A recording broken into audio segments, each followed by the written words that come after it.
এসব বিষয়ে তারা ঈমান পোষণ করেছে, কিন্তু তারা মুনাফিক হয়েছে এই জন্য, আমলও করেছে কিন্তু মুনাফিক হয়েছে এই জন্য যে তাদের আকীদা সহি ছিল না, আকীদার মধ্যে মুনাফিকই ছিল।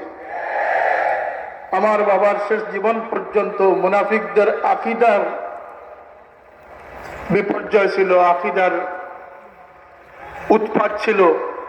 সেই ভ্রান্ত আকীদার মোকাবিলায় তিনি তার রক্তই জমিনে দান করে গেছেন। কিন্তু আজকে ফুলতলি সাহেবের অনুসারী যারা আছেন, আপনারা শুধু শুধু আকীদার প্রোটেকশন, আকীদার প্রতিরোধ গড়ে তুললে হবে না। আজকের মুনাফিকরা কেবল আকীদা ধ্বংস করতেছে না, আখলাক ধ্বংস করতেছে। এবং এই রাজনীতির আবরণে তারা ইসলামকে হেন কোনো পর্যায়ে নেই যেখানে তারা কুণ্ঠাসা করার অপচেষ্টায় লিপ্ত হচ্ছে না। তাদের সেই জঘন্যতম মিথ্যাবাদ, তাদের সেই জঘন্যতম তামসা খেলতামসা, তাদের সেই ইখলাস তাকওয়ার খেলাফ কথাবার্তা দ্বারা ইসলাম উপকৃত হচ্ছে না, ক্ষতিগ্রস্ত হচ্ছে। তাই আমার কথার সর্বাগ্রে আমি বাংলাদেশে যারা ইসলামের নামে রাজনীতি করেন, আমি করজোড়ে ভিক্ষা চাইতেছি, অনুরোধ করতেছি না। আমি সেদিন একজন ইসলামী আন্দোলনের নেতা, সংসদ সদস্য পদপ্রার্থী আমার কাছে এসেছিলেন। আমি সব কথাই ওনাকে বলেছি, কিন্তু শেষ কথাটি আমি বলেছি যে আমার বিনীত অনুরোধ, রাজনীতি করেন কিন্তু ইসলামকে পাশ পেটে রাখেন, ইসলামকে লেপটাবার মতো, ইসলামকে একদম গুলিয়ে ফেলার মতো রাজনীতি থেকে আপনারা বিরত হন। নষ্টামি, বেয়াদবি, এই যে বাংলাদেশে বর্তমানে যে বেয়াদবি সৃষ্টি করা হচ্ছে, সেটাও ইসলাম কখনো সমর্থন করে না। ইসলামী শিক্ষার ক্ষেত্রে তাদের কোনো বক্তব্য নেই। যে শিক্ষার জন্য আমরা লং মার্চ করেছিলাম, একদিনের নোটিশে জিহাদ ঘোষণা করে আমরা মঙ্গল শোভাযাত্রা বন্ধ করেছিলাম।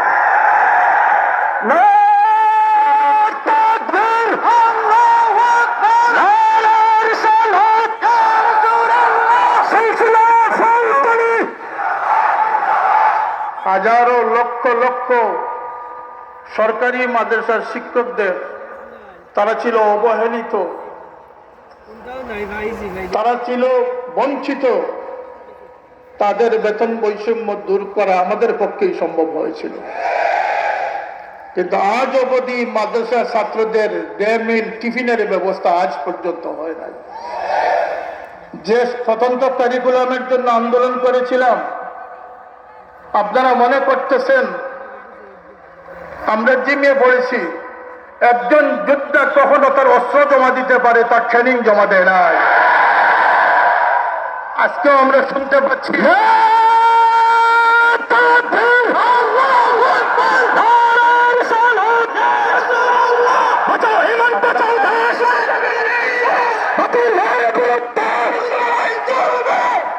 আপনারা দেশ স্বাধীনের পর স্বাধীন করবেন, বৈষম্য বিরোধী আন্দোলন করবেন, সরকার গঠন করবেন, যাকে বাংলাদেশের সেরা সুদখোর বলবেন তাকে আবার নবীদের দরজাও দান করবেন।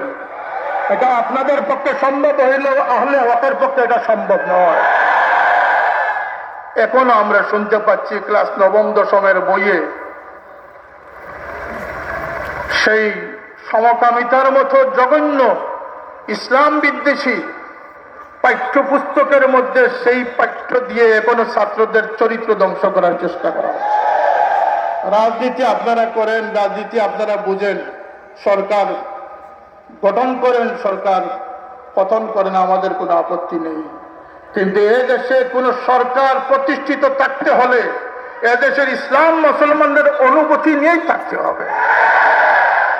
ইসলামের সাথে গাদ্দারি করে একসময় আমি এই স্টেজে দাঁড়িয়ে বলেছিলাম যে আমাদের দেশের শিক্ষা ব্যবস্থা ভারতের কাছে লিজ দিয়ে দেওয়া হয়েছে। সেই বিরোধিতার কারণে বই পাল্টানো সম্ভব হয়েছিল, পাঠ বদলানো সম্ভব হয়েছিল। আজকে যারা ইসলামের নামে ইসলামকে কলুষিত করার জন্য আকাশের সূর্যকে থামিয়ে দেওয়ার দৃষ্টতা প্রকাশ করছেন। আজকে যারা মৃত মানুষের ছবিকে ব্যালট পেপারে আনার চেষ্টা করতেছেন, আজকে যারা মুর্দা অলিদেরকে যারা বিশ্বাস করতেছেন না, তারা জিন্দা অলি বানাচ্ছেন।